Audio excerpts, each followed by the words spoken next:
నమస్తే, welcome to today eight news. నేను మీ కల్పన. మూడుచింతలపండ మండలం జగన్గూడ గ్రామంలో నిత్యావసర సరుకులు పంపిణీ చేస్తున్నారు. సో సాకేత్ బర్త్డే సందర్భంగా ఇవి పంపిణీ చేస్తున్నారని అనుకుంటున్నాం. కానీ ప్రతి నెల వాళ్ళకు తోచినంత నిత్యావసర సరుకుల్ని పంచుతూ ఉంటారు, అదే ఫుడ్ డొనేట్ చేస్తూ ఉంటారు. సో వీళ్ళు ఎవరంటే మణిగల్ల కిష్టయ్య అనే ఫ్యామిలీ నుండి ఈ డొనేషన్స్ చేస్తూ ఉంటారు. ఇవే కాకుండా అనేక సందర్భాలలో వాళ్ళు పెళ్లిళ్ళు జరిపించడము, వాళ్ళకు తోచినంత చేస్తూనే ఉంటారు. సో ఇక్కడ మన ముందు పారిశుద్ధ్య కార్మికులు ఉన్నారు. గత 6 నెలల నుండి వాళ్లకు జీతాలు రాక ఎంతో ఇబ్బంది పడుతున్నారు. సో మాకు తోచినంత మేము చేస్తాము అని వాళ్ళు ముందుకు వెళ్ళి నిత్యావసర సరుకులను పంపిణీ చేయడం జరిగింది. ఇక్కడ మన ముందు మణిగల్ల కిష్టయ్య గారు ఉన్నారు. కొన్ని మాటలు ఎందుకు ఈ విధంగా చేయాలనుకుంటున్నారు, ఎప్పటి నుండి చేస్తున్నారో అడిగి తెలుసుకుందాం. సార్ నమస్తే. ఎందుకు మీరు ఇట్లా డొనేట్ చేయాలనుకుంటున్నారు? ఎన్ని సంవత్సరాల నుండి డొనేట్ చేస్తున్నారు? ఈ మానవ జన్మ ఇచ్చింది ఆ భగవంతునికి, మంచి పనులు చెయ్యాలి అని చెప్పి పెద్దలు చెప్పంగా ఇన్నా. దానికి సహకారంతో మాకు అయినంత మట్టుకు నెలకు ఒకసారి, 15 రోజులకు ఒకసారి లేని వాళ్ళకి ఏదో రూపకంగా పెళ్ళిళ్ళు కానీ, ఇక బిల్లం చెట్లు కానీ, ఈ చేళ్ళు వీల్ చేళ్ళు కానీ, ఇంకెన్నో సందర్భాలలో ఎన్నో ఇచ్చినాము. దానికి పెద్దలు చిన్నలు అందరూ వాళ్ళ సహకారం మాకు అందించారు.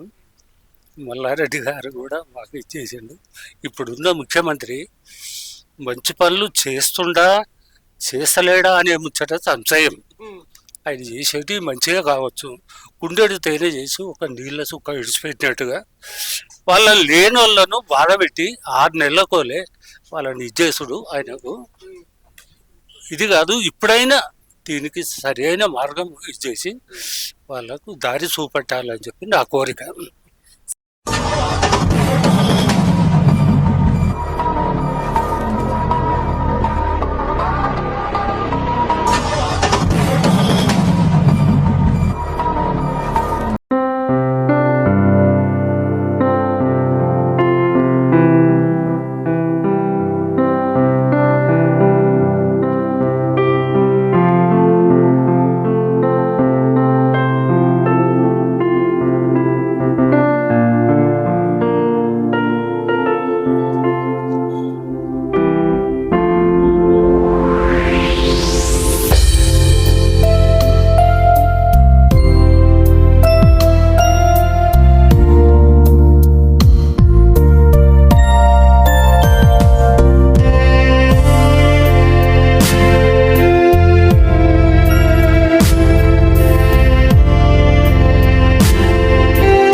బర్త్డే సందర్భంగానే డొనేట్ చేస్తున్నారా సార్, లేదంటే రెగ్యులర్ ఇలాంటి కార్యక్రమాలు చేస్తూ ఉంటారా?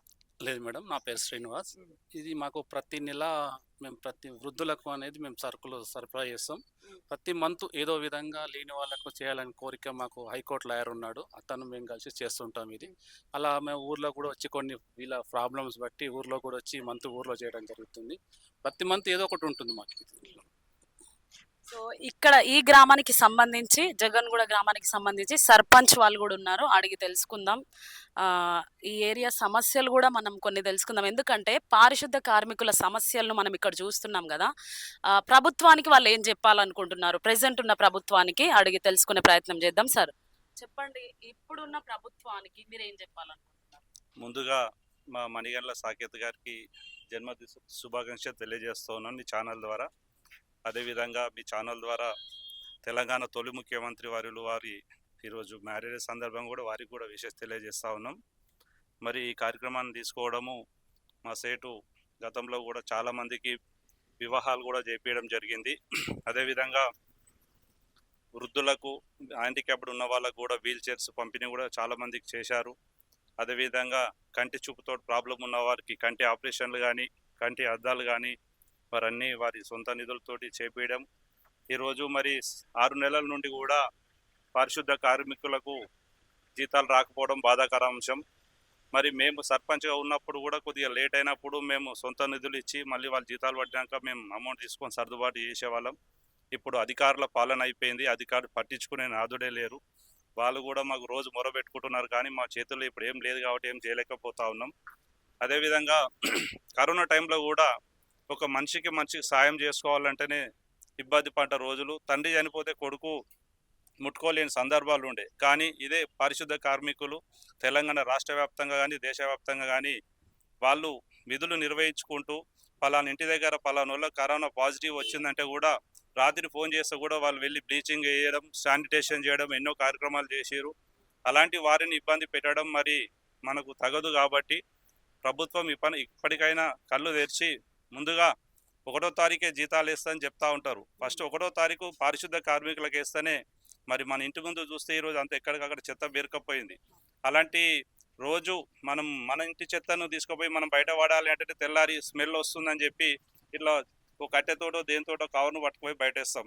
కానీ వాళ్ళు ఏం గ్లౌజెస్ లేకుండా కూడా వాళ్ళు పనిచేస్తూ ఉంటారు. అలాంటి వారిని ఇబ్బంది పెట్టడం తగదు. కాబట్టి వాళ్ళకి ఇప్పుడైనా జీతాలు వేయాలని చెప్పి కోరుకుంటున్నాం. మరి ఇలాంటి వారికి మా సేటు వాళ్ళ ఫ్యామిలీ ముందుకు వచ్చి వారికి ఈరోజు నిత్యావసర సరుకులు ఏదైతే ఇస్తారో సంతోషకరం. ధన్యవాదాలు.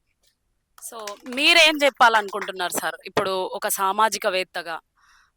పారిశుద్ధ కార్మికులు ఉన్నారు మీ ముందు, వాళ్ళ సమస్యలు మీరు వింటున్నారు, చూస్తున్నారు. గత 6 నెలల నుండి వేతనాలు రాకపోతే వాళ్ళు ఎన్ని ఇబ్బందులు పడుతుంటారో మనకు తెలుసు కదా. సో దాని గురించి మీరు ఇప్పుడున్న ప్రభుత్వానికి కావచ్చు, సమాజానికి కావచ్చు, అధికారులకు కావచ్చు ఏం చెప్పాలనుకుంటున్నారు? ఈరోజు మేము ప్రతి నెల సేవా కార్యక్రమంలో పాల్గొంటూనే ఉంటాము. లేని వారికి కానీ, మరి ఊళ్ళో వికలాంగులకు కానీ, మరి లేని వారికి వివాహాలు కానీ ఎన్నో చేయించినాము. కానీ ఈరోజు ముఖ్య ఉద్దేశం ఏంటంటే, మన మున్సిపాలిటీ కార్మికులు గత 6 నెలల నుంచి చాలా ఇబ్బందులలో ఉన్నారు.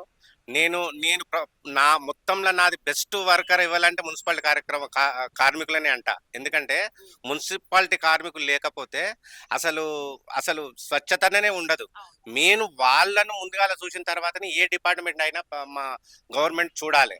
మరి బీఆర్ఎస్ పార్టీ ఉన్నప్పుడు ప్రతి నెల మా సర్పంచ్ వారి ఆధ్వర్యంలో మరి ప్రభుత్వము మంచిగా మనకు ఇచ్చింది. ఏంటిది, వాళ్ళకు జీతాలు కానీ అవి కానీ సకాలంలో అందజేశారు. కానీ ఇప్పుడు చాలా ఇబ్బంది పెడుతున్నారు.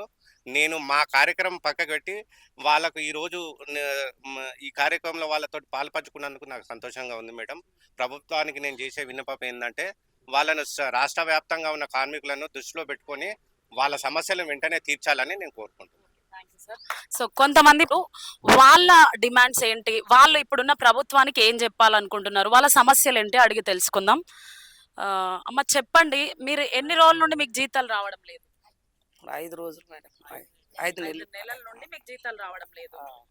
మరి ఇప్పుడున్న ప్రభుత్వానికి మీరు ఏం చెప్పాలనుకుంటున్నారు? మీరు వర్క్ కంటిన్యూ చేస్తున్నారా? ఇప్పుడు బంద్ పెట్టినాం మేడం, ధర్నా చేస్తున్నాం, బంద్ పెట్టినాం. కలెక్టర్ ఆఫీస్కి అడిగిపోయినాం, వేడికి ధర్నాకు రమ్మంటే అడిగిపోయినాం. ఇస్తలేరు జీతాలు.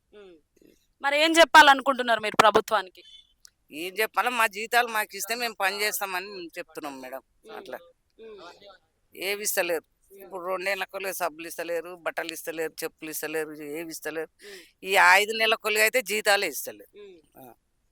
వీటికి మేము ఎంత ఇబ్బంది పడుతున్నాం. సో చూస్తున్నాం కదా వాళ్ళ సమస్యలు. ఇప్పుడున్న ప్రభుత్వము, సో ఇక్కడ కూడా కొంతమంది పారిశుద్ధ్య కార్మికులు ఉన్నారు. వాళ్ళ సమస్యలు ఏందో మనం అడిగి తెలుసుకునే ప్రయత్నం చేద్దాం. సార్ చెప్పండి, ఎన్ని నెలల నుండి మీకు జీతాలు రావడం లేదు? 5 నెలల నుంచి మేడం. 5 నెలల నుంచి మాకు జీతాలు వేసొచ్చినాము అంటారు. ఎంత చేసినా కానీ మేము అడిగినా కానీ వేసొచ్చినాము అంటారు. మాకు చాలా ఇబ్బంది అయిపోతున్నది. మొత్తము మాకు పిల్లలతోని మాకు తింటాను కూడా మాకు ఈ బియ్యం కూడా లేకుండా అయిపోయింది. ఇక ఏది గ్రామ పంచాయతీ ముంగట పోయి పెట్టుకొని వండుకున్నాం. ఎవరు కూడా మాకు సహకారం ఎవరు ఏం చేయలేదు. ఇక అంతా ఇక చూసి ఇక సాధించుకున్నాం. చప్పుడాక ఊకున్నాం. ఎవరు ఏం పట్టించుకుంటలేదు. ఇప్పుడున్న అధికారులు ఏమైనా స్పందించిండ్రా? ఏమి లేదు. గత ప్రభుత్వంలో ఎలాగుండేది? అప్పుడు మంచిగా ఉన్నది సార్. అవేది మా సర్పంచ్ ఉన్నప్పుడు ఆయన ఉన్నప్పుడు మాకు జీతాలు వచ్చినాయి, వెనుక ముందో వచ్చేసినాయి. ఇప్పుడు ఏది లేదు. ఎవరేం పట్టించుకుంటారు? కారాబార్ ఏం పట్టించుకుంటారు, సెక్యూరిటీ ఏం పట్టించుకుంటారు, ఎవరేం పట్టించుకుంటారు. ఇక మా పిల్లలు మేమైతే బాధపడుతున్నామో ఆ భగవంతునికి అంతే అని తప్పుడు. మరి ఇప్పుడున్న ప్రభుత్వానికి మీరు ఏం చెప్పాలనుకుంటున్నారు? మీ డిమాండ్స్ ఏంటి? మా డిమాండ్స్ మాకు జీతాలు కావాలి, మాకు జీతాలు కావాలని చెప్పేసి డిమాండ్ చేస్తాం. జీతాలు ఇచ్చినాక పని చేస్తామని మేము ఒప్పుకుంటున్నాం. సో చూసాం కదా వాళ్ళ డిమాండ్స్ ప్రభుత్వ అధికారుల ముందు పెడుతున్నాం. వాళ్ళకు జీతాలు వచ్చేలాగా, వాళ్ళకి న్యాయం చేసేలాగా మా సైడ్ నుండి కూడా మేము కూడా కోరుకుంటూ రిక్వెస్ట్ చేస్తున్నాం ఇప్పుడున్న ప్రభుత్వాన్ని. వాళ్ళకు తగిన న్యాయం చేయవలసిందిగా మా టుడే 18 న్యూస్ ఛానల్ నుండి కూడా మేము తెలియపరుస్తున్నాం. సో మళ్ళీ చూస్తూనే ఉండండి టుడే 18 న్యూస్. ఈ జగన్ కూడా వార్డ్ మెంబర్ కూడా అనిల్ గారు మన ముందున్నారు. సో ఇక్కడ ఏం సమస్యలు ఉన్నాయి అనేది కూడా మనం అడిగి తెలుసుకుందాం ఆ సార్ మాటల్లో. సార్ చెప్పండి, ఇప్పుడున్న ప్రభుత్వానికి ఏం చెప్పాలనుకుంటున్నారు మీరు? ముఖ్యంగా కార్మికులు అంటే ఇంతకుముందు మా సర్పంచ్ గారు చెప్పినట్టు కరోనా టైంలో ఎవ్వరు ఇళ్లలోకి వెళ్ళని పరిస్థితులలో వీళ్ళు బయటకు వచ్చి బ్లీచింగ్ పౌడర్ జల్లుతూ కరోనా పేషెంట్ ఉంటే వాళ్ళకి సహాయాలు అందిస్తూ వాళ్ళకి ఎట్లాంటి హెల్ప్ అయినా కానీ ముందుండి నడిపించిన వాళ్ళు మున్సిపల్ వాళ్ళు లేనిది పారిశుద్ధం లేదు, గ్రామాల్లో నీరు లేదు, ప్రతి ఇంటికి నీరు అందించేది కూడా వాళ్ళే, పారిశుద్ధం చేసేది వాళ్ళే. గ్రామం నీటుగా పరిశుభ్రంగా ఉండాలంటే ముఖ్యంగా మొదట కార్మికులు, మున్సిపల్ కార్మికులు వాళ్ళకు నిత్యంగా రోజు వాళ్ళకు వచ్చే జీతంలో 14,000 ఇచ్చేది ఇప్పుడు 9,000 ఏదో ఇస్తానన్నారంట. అది కూడా 5 నెలల నుంచి ఇవ్వడం లేదు. వాళ్ళు ఎన్నో ఇబ్బందులు ఎదుర్కొంటున్నారు. వాళ్ళ పిల్లల స్కూల్ ఫీజులు కానీ వాళ్ళు తినడానికి ఇబ్బంది పడుతున్న పరిస్థితులు ఈ మున్సిపల్ కార్మికులను చూస్తున్నాము. వీళ్ళని చూస్తే చాలా బాధ అనిపిస్తుంది. ప్రభుత్వం వెంటనే ఈ సమస్యను పరిష్కరించి వీళ్ళ డిమాండ్లు కంప్లీట్గా తీర్చాలని ఈ ప్రభుత్వాన్ని కోరుతున్నాం. Thank you. ఎవరైనా ఉన్న జీతాలు పెంచాలనుకుంటారు కానీ ఇప్పుడున్న ప్రభుత్వం ఉన్న జీతాల కంటే తగ్గించి ఇవ్వాలనుకుంటున్నారు, కానీ అది కూడా ఇవ్వలేదని వాళ్ళు బాధపడుతున్నారు. సో తగిన న్యాయం జరగాలనేది మనం కూడా కోరుకుంటున్నాం.